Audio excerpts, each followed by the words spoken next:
Hello everyone. Today I am on this platform just to say thanks to everyone. In my 30 years of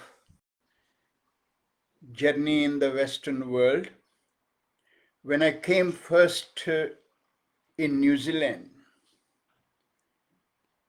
first of all, it was always in a bit of uncertainty that what I will do when I go to this part of the world. But because it was my decision that I want to come and see how I can take this challenge to get Ayurveda to this part of the world. And in that pursuit, when I got my approval for the residency in New Zealand and Australia, I wrote to the Minister of Health in New Zealand, and to my surprise, I got the response so quickly that yes, you can come and practice Ayurveda as long as you not pretending to be a medical doctor. So that was a pleasant surprise, but at the same time, very clear that we never have tried to pretend as a medical doctor in our India even, where I was working for Government of India for 20 years. And all the time we have tried to make it that Ayurveda is as relevant as the Western medicine. So both of the sciences has to go hand to hand, and but keeping their identity in their own ways. And that's what the idea was, to come in the Western world where public communities are suffering. And even at that time, 30 years ago, they were suffering a lot and new diseases were keep coming. And I thought, well, it's always easy to keep practicing and doing your job in your own country or the world where Ayurveda is always a naturally acceptable modality. But it will be good to see what Western world relate with.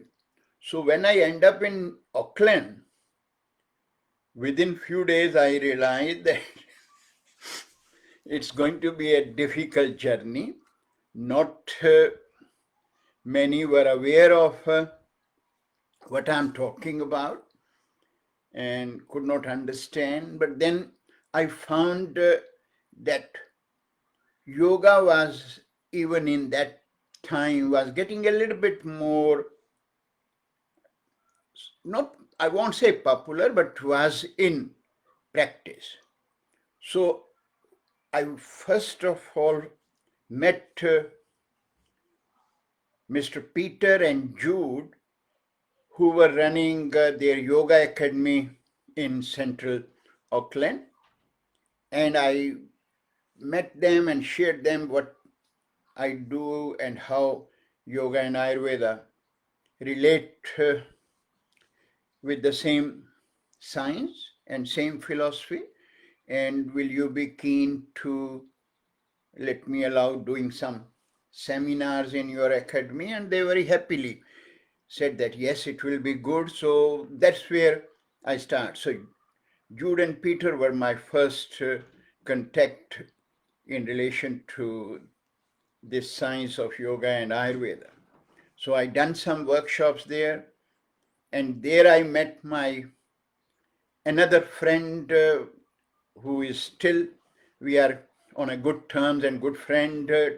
He is a GP, Dr. Glenn Twentyman, and he was one of that group of students who came for that 7 and 10 days, 10 weeks kind of workshop which I run there. So, and then he helped me to establish my practice in the West Auckland, and that's how my journey started. And slowly keep building, and now for the last 30 years I've been practicing and helping people. But it has been a very interesting journey. In this whole process, or say in whole journey, I'm so thankful to those all, especially in the early years when people start coming for their problems or understanding that what Ayurveda has to offer, because at that time only complementary medicines were naturopath, or to some extent some people were practicing even Chinese medicine. That's all was in Auckland. And but to my surprise, it was such a shock to me, because when I came in the Western world, I was always thinking that Western world is so much advanced, and not the country like India, which we call it still as a third world country, that there will be no standards in practicing and teaching and all that part, and it will be very regulated um, sort of world with these modalities too. But to my surprise, it was such a shock that in this part of the world you can do anything, whatever you want. No one is going to ever ask you. These all modalities were under like self-regulatories, and even to the surprise and the frustration is it is still today the same thing. You can come and start anything. 1 month yoga, 1 weekend yoga, and 4 visit to the India, and then you start practicing yoga as well as meditation as well as even now Ayurveda. So that was a bit shock, because for since we studied Ayurveda and then worked for Government of India for 20 years, our first biggest challenge was regulating everything, standards of teaching, practice, and then the same um, parallel recognizations to Ayurveda even in India as far as the government levels talk about. So that was one big shock. But on the other side, when I seen client and start seeing them in different level, whether serious ailment or simple ailment, or some were very much interested to understand about their body type, because that's what Ayurveda, most of the people were talking about, that, oh, Vata, Pitta, Kapha, and what I'm Vata, I'm Pitta. So can you tell me, and then how I can keep myself in a balance? So that's where the starting point was. But then slowly, more and more serious client start coming. But seeing their commitment and sincerity, that how they start following the whole Ayurvedic principles and regimes and the daily routines and making changes in their diet, it's hat off to their effort, and that's what my client is till today. And one another thing I would like to share means, many of my clients who were in the early years, in last, those early 3 4 years, they still come at least once a year on a follow up, and I keep telling them that why you keep coming, right? Because I have nothing to offer new. And they said, yes, we know that whatever our problems are, you are going to tell us the same thing. Keep routines, keep following your daily routines, regimes, and again you will hammer us whatever we are doing wrong in our diet, and then the mental issues you always put more focus on. We know that, but what for we come just to hear from you. And when we hear that, at least our 1 year is all done in a nice way, and we never go this way and that way. So that's the journey in New Zealand with the client, and then my clients from overseas, means Australia, Fiji, and other part of New Zealand too. Even some client come from USA and Germany, even people who visited here. Then when they try to have consultation, they keep then those consultation on the online too.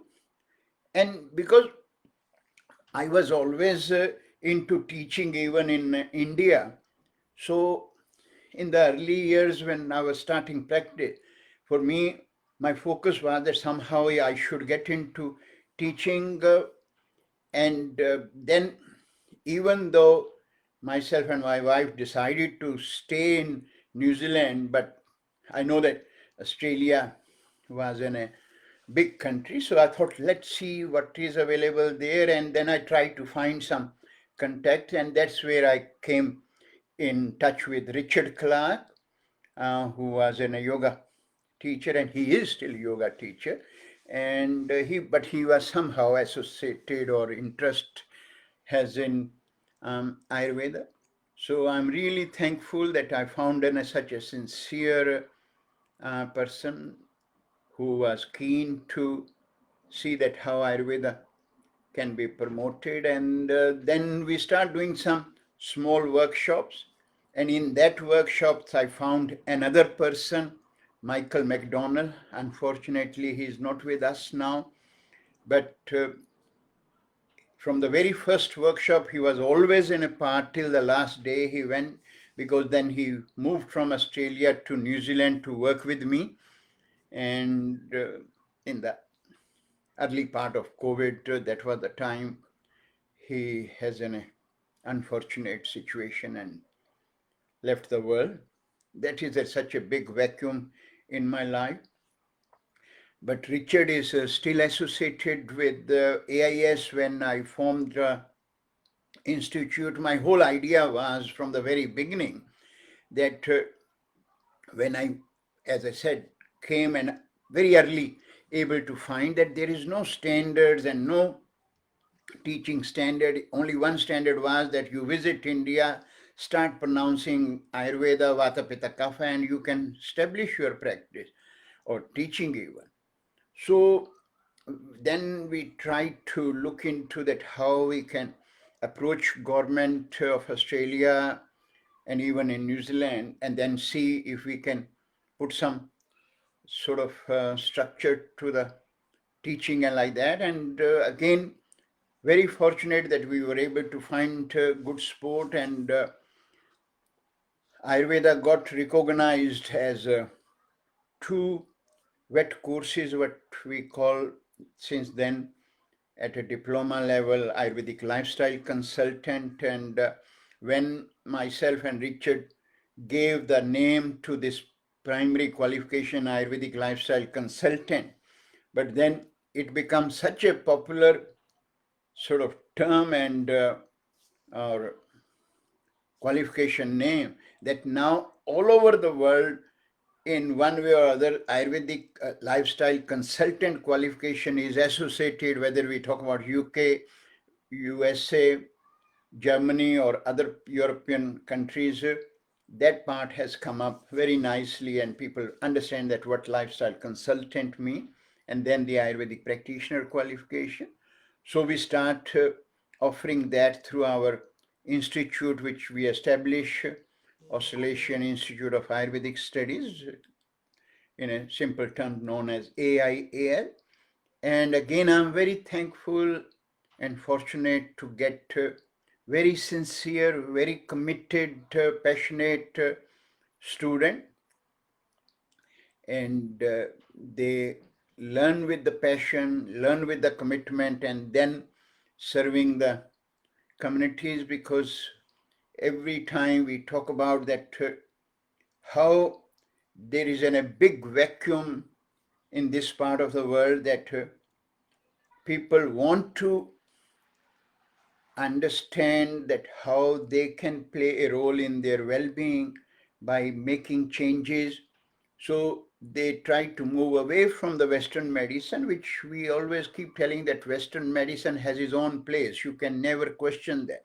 But then there are so much gap, and that's where modality like Ayurveda, which is a complete holistic science, but because there was nothing related with Ayurveda in this part of the world, so people were keep learning either naturopath or other kind of modalities, but students then start understanding that yes, it will be something good, and that's what happened. And from that of my teaching, some of students then associated with AIS. We are so fortunate, myself basically, that I have two very committed students, Binu and Lian, and now Michelle is another one who has joined us as a AIS team, helping and supporting in the teaching process. They got those teachers qualification apart from having an advanced diploma done through the AIS. In this journey, I cannot miss Kay, who again was student in AIS, then she came to New Zealand to work, and then Jenny is another one who was associated with the AIS. So I just want to say thanks to everyone who made an association with me, AIS, and now my wellness center is known as Ayurda. At that time, it was Planet Ayurveda. Because one thing was common with us, that we were committed to take Ayurveda to our communities, but none of us was keen that we need to take a shortcut or let this Ayurveda get adulterated as yoga has happened in the Western world or even in Australia. So for that reason, even though none of them were able to get any monetary sort of benefit from associating with me, because we were a small organization, keep working, but our passion, commitment, sincerity was the common groundwork which bring us together. And then came up my biggest another challenge when I found that in these countries, finding quality Ayurvedic product was a huge challenge. Right? People were visiting India, going to the Kariboli, buying an ashwagandha, and again, ashwagandha can be $2 kg there or even $100 kg, but no one was interested to know that what exactly that mean for them, because India is a corrupt country, so they were thinking, oh, seeing our skin, they are charging us $100 of ashwagandha. So why we go and always bringing up that sort of $2, $5, $10 kg of ashwagandha at that time. Right? But then I tried to start looking into that what exactly they are using, and all with the heavy metals and other kind of impurities. So I thought, hang on, if I will keep talking on that, not many people are going to understand. That's where I established Surya Ayurveda, our online store for selling Ayurvedic product. So that was the reason Surya Ayurveda came into existence, and then again running it was a bit challenge. And because I'm in New Zealand and I come to Australia for teaching and other thing at that time, more focused with the teaching, so could not manage that store myself. So that's again some of our students came up and they help in that process. Um, and now we have an again very well established team. Again, if you will ever met them or somehow if you have met them, you can find that again their commitment and sincerity and a bit of interest to Ayurveda is the only reason that they are associated. We have one of our very old student, Fareen, associated with Surya, and then Madhura at the moment, and now Dhaval has come up, who is a very diversified person with different skills and capabilities, but he feel that yes, somehow associating with Ayurveda is quite good. And then another very committed girl, Indu, I have no word to say thank you to all of them, because again, they are trying to keep Surya going in a right way. Before that, there were one of my students, James, he made such a big contribution towards getting Ayurvedic products known to the public. So that is my journey in this part of the world for 30 years. I just completed this year 30 years when I landed first in New Zealand, but the love, sport, and care what I got in these 30 years, it has totally made me more stronger.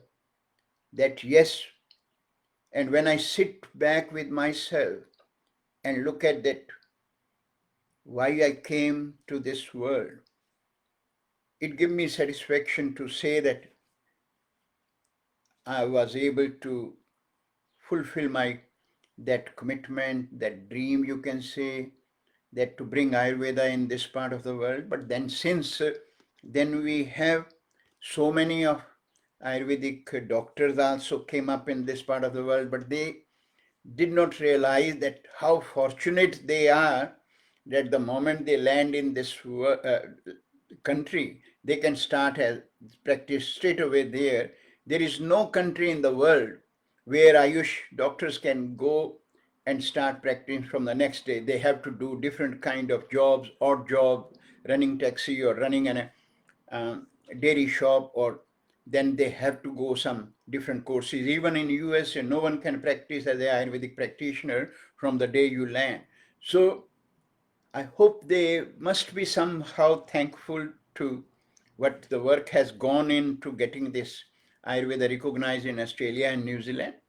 But as we all know, everyone has their own sort of priorities and agendas. But issue is you cannot always keep looking toward the negative part.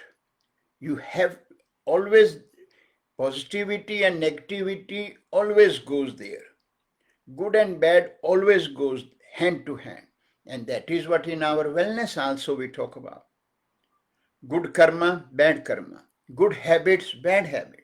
And when our bad habits are there, that's where they become the core cause of our all the disease, whether it my diet, whether it my lifestyle, whether it's the environment. And then the same part is of the mental part. Bad thoughts, good thoughts. Good thoughts will help me to improve myself at every level. Bad thoughts will pull me down. So that's not going to change. But our focus is, and that's where I'm thankful to everyone, that when you have right energy, you will attract same kind of energy. That is what the law of nature is. So like increase like, and that's what happened with myself. Keep focusing on my work, whether it is my practice, whether it is my teaching, whether it is bringing up quality product. Our one simple focus was never compromise on anything. At the end, it is in his hand what he has to give us. And when he see that someone is on the right path, he never let that person to fail, no matter how many shortcomings that person will have. And that's the same is for myself, having so many shortcomings, but still I got reasonable respect and recognition and the satisfaction that I was able to take Ayurveda in this part of the world to a recognized level. So I hope, not sure what God has his own wish for me, how many years I can carry on. I will. That's what my commitment is. Since my last breath, I will, as long as I'm capable and not getting into dementia and Alzheimer's, right? Which I hope, by grace of God, other problems might come in life, but this part of the mental health issues never will be there, but it's not good to say these things under any ego, but again, under His grace, because what Ayurveda has taught us, that using the right things and for avoiding dementia and Alzheimer, if someone is able to have an ghee and raw sugar in the right form, not your muffin and chocolate and lollies and kind of thing, then buying the ghee from the nasty commercial component, you might suffer from other problem, but never from your mental health issue. And on top of that, if you take your ghee and raw sugar and never miss your daily processing of the thought, you might have any issue, either your joint will give up or some other thing. So that's what Ayurveda is all about. And I hope our committed students who come every year will be able to understand that part, that don't run from short after short, sort of what we say, shortcuts, right? Yes, there are some students who feel that yes, buying cheap oil, cheap herbs, still that part is with the, as I said, that good and bad will be always there, and they try to go. And I can share with you one last example. At one stage, one of my students in the very early day was medical doctor, and I have no hesitation saying that. Even if he might be hearing, I'm happy to still have conversation. And he used to buy one product for blood purifying syrup from the local Indian grocery shops. I keep telling them that please don't buy that product, because what is available in Indian local market, that does not go through all the rigorous test which has to be done for exporting the Ayurvedic products or herbs, for the heavy metals and other impurities. But again, even he was a medical doctor, and I think he is still practicing that, but just for the sake of some saving some cents even, because that syrup for $1 or more or that, they were compromising the wellness of their children. So sometime that sort of people you will always find. And even, as I said, we still have some students who know that the products at Surya are the best quality, but then they feel, okay, to save some dollars, they will go and buy in a cheap level of oils and other thing. But I wish them best also, right? As long as we all understand that what we have to do in our lives. So thanks for, again, to everyone who in the last 30 years has supported my practice, my teachings in the course, and all who are associated with AIAS, at Ayurveda team, and in Surya Ayurveda team, helping me, because you can't do the things on your own if you don't have the support of the right people with you. No matter how strong you are and how committed you are, your passion, your commitment can only spread if you have a good network of the right people. So thanks everyone.